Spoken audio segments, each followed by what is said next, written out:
नमाज के समारात। कुरान करीम में जहाँ बेनमाजियों के लिए सज़ा और अज़ाब की वईद है, वहाँ नमाज के पाबंद लोगों के लिए अज्र व सवाब, नवाज़शात और अनायात की नवीद भी है।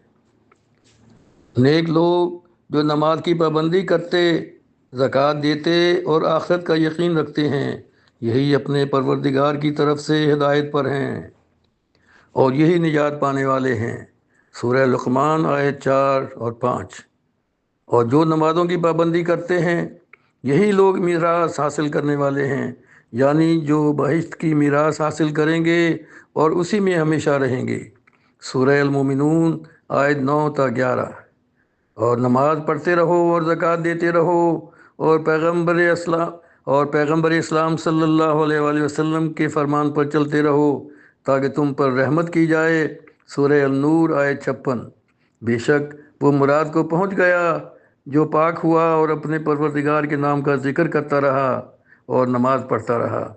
सूरह अल-आला आयत 14-15।